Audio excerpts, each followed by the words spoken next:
Hey, it's Cody A here. In this video, I'll show you how to trade options as a beginner. And I'll be demonstrating a live trading on the Interactive Broker platform. But you can use whatever platform you're currently using. In case you don't know me, my name is Cody A. I'm a 7-figure real estate and stock option investor who has been a regular guest speaker on TD Direct Investing talking about stock option investing. That being said, let's get right into picking a stock to trade options on. So for simplicity's sake, I'm gonna pick Apple. Why do I pick Apple? Because Warren Buffett put 40% of his money on Apple. Apple is a widely traded stock, so it's really easy to trade with. There's no liquidity issue. You can easily get in or get out. Let's pick Apple. You'll see Apple here. It might seem a lot of things on the screen, but for a beginner, you really just have to look at 52-week highs of 198. That means for the past 52 weeks, 198 is the highest point the stock has been at. Then you go ahead and look at 52-week low. That's a 123.81. So that means this stock within 1 year almost double in price. And the next thing I'll look at is PE ratio. Right now it's at 31.84. Why is it important to look at that? Because if the PE ratio is too high, that means that the stock is trading at too many multiples after current earnings. That means that a lot of people are betting on the company to grow so many more times than it currently is. It might be more speculative and more risky. So 31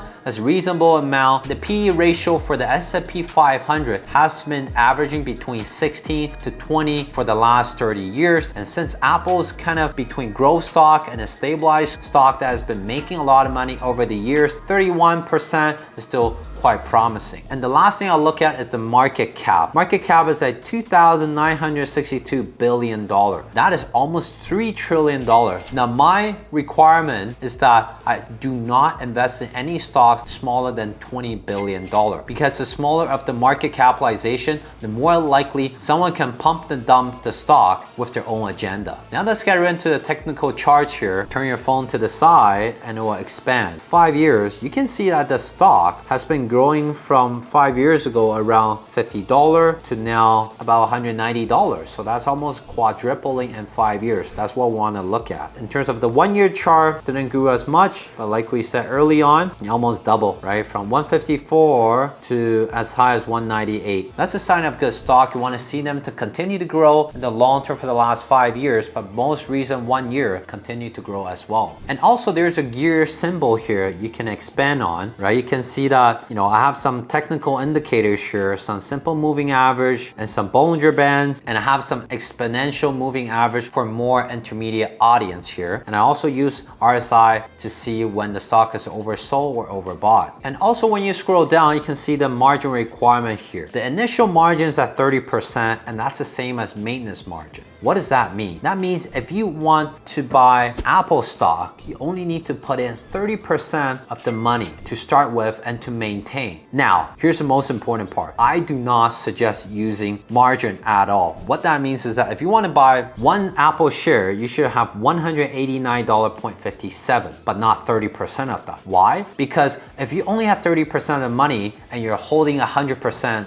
of the share, that means you're leveraging about 3.33 times. And when the market goes up, you can make more money. But when the market goes down, your broker will call you and ask you to put in more money, or else they will sell your stock at the worst price possible. Personally, for myself, do not use margin. And if you scroll down more, you will see that the dividend yield TTM, that means trailing 12 months, is 0.49%. So if you own Apple stock and don't do anything, you will get paid 0.49%. And if you scroll down more of the analyst rating here, you will see that the target price is about $269. It has to go up by 5.82%. The consensus based on 43 analysis rating is all buy. So what does that mean? Like personally, I do not look at that because there could be based on all the banks, analysts, and they might all have their own agenda, and truthfully, it's not very accurate. During the COVID timing, everyone's like sell, but the stock continued to go up, and while at the hype before the big drop, everyone's like buy before the big sell-off. So truthfully, you have to make your own decision. So I do not look at the analyst rating. It's only using as one of the considering factor, and this is only one of the minor variable. Now, when we scroll down to this industry competitor, you will see that Apple's competitors, the NN NextNav, EM, Skull, ATGN, you will see that the market cap of Apple is way ahead of any of the competitors. So truthfully, I don't think they're a true competitor because Apple is so diversified. They're not just selling headphones, they're not just selling cell phone, they're not just selling laptop, they're selling services and all that as well. So I don't really consider them as a true competitor. So if you want to find out a true competitor, you have to do a little bit more research. And here's a good way of deciding whether this company is a good company to invest in. And that's what we call economical moist. This is a term popularized by the famous Warren Buffett. So if you look at the screen here, you will see that this castle in the middle is the stock we're investing. This is the company. The water around it is protecting the castle. And our competitors are the attackers, our competition. They're trying to get to the castle. The wider, the deeper, the more choppy the waves on this water is, the more likely your castle is protected. So you want to find a company that has a strong moat, so that your competitor is hard to catch up to them or it's almost impossible. So that you can ensure that you have a long-term prosperity in your investing journey. So now that we've gone through the basics of stock, let's go into the option chain. There's two ways of participating in trading option. You can buy or you can sell. And most of you who has been following me knows that if I ever buy, which I seldom buy, I buy a few months or a few years out. And usually I sell options. And when I sell options, it's usually about 30 to 60 days, sometimes more than that, but usually about 30 to 60 days. As you can see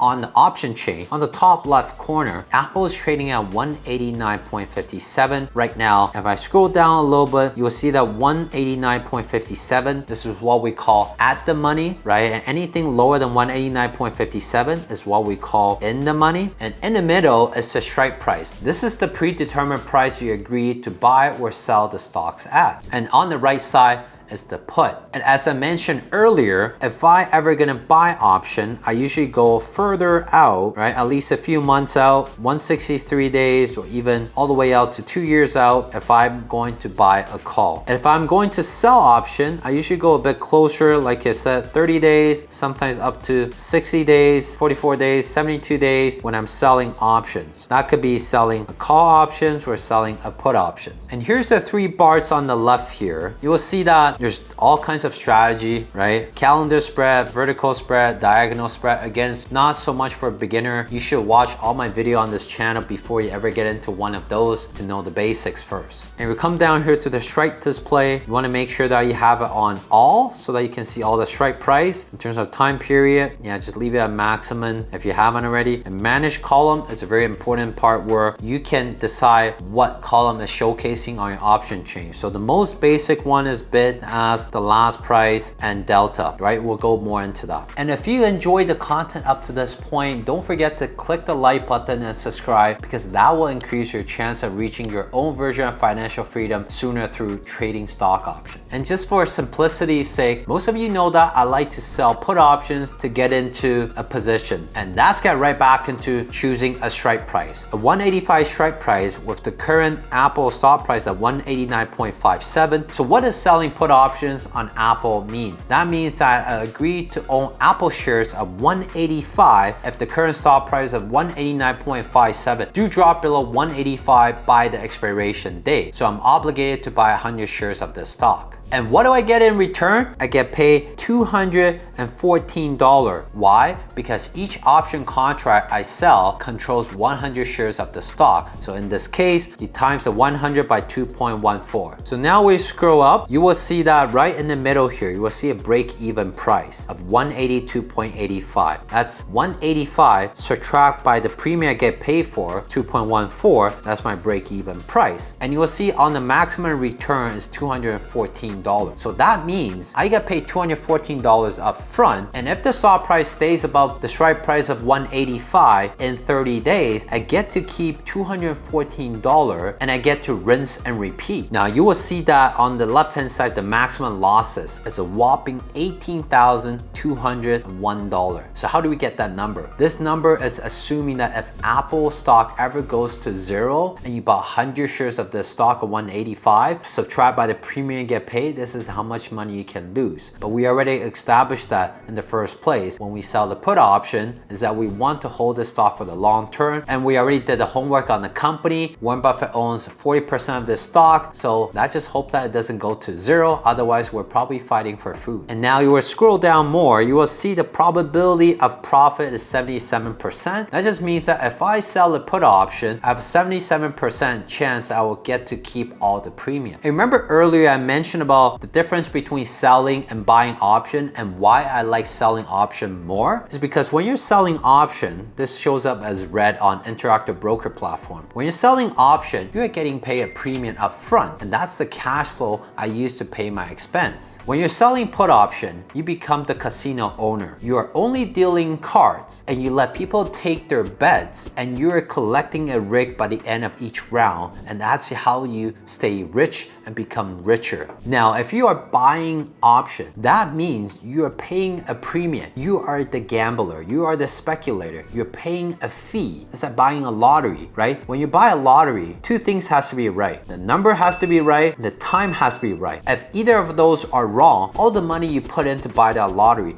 is gone. And that's why I don't like to buy option. I like to be on the selling side. So let's go back to the selling, and let's go to order. Down here you can see that there's different order types, right? There's a lot of them, but I just want to focus on two. One is limited, one is market. When you go to limited, that means that you can pick the price you want to sell and buy at. Usually I use this. If it's market, when the market is moving fast, you might not get the most accurate price. So I pick limited, and usually the price, I'll just pick somewhere like mid. Now, why do I pick mid? A stock like Apple, where it's widely traded, usually the spread between bid and ask is really small. So when you put it at mid, it'll usually get filled. But if you're selling option, you're like, Cody, I don't have time to do this. I want to get filled right away. I'll put my price at bid. That's the price that will get the option you sold filled right away. Time in force, if I'm opening a contract, I'll leave it as a day. If I'm trying to close a contract with profit, I'll leave it as good till cancel. So if you leave it as a day, that means if today it doesn't get filled and the market closed, tomorrow you will have to reopen again. Display size, I'll just leave it as is because it doesn't really matter when you're a beginner and your account size is really small. Price management algo, I'll turn it on so that the algo can help you get the best price whether you're selling or buying. And then you swipe right to your own journey of financial freedom. If you like this step-by-step guide on how to trade options and you want to know how to set up your account properly, click the link below because I make my paid courses of how to set up your account properly, just like mine, available to you with a limited time. So click the link below. And if you're new to trading options, I'll suggest you to watch the condensed playlist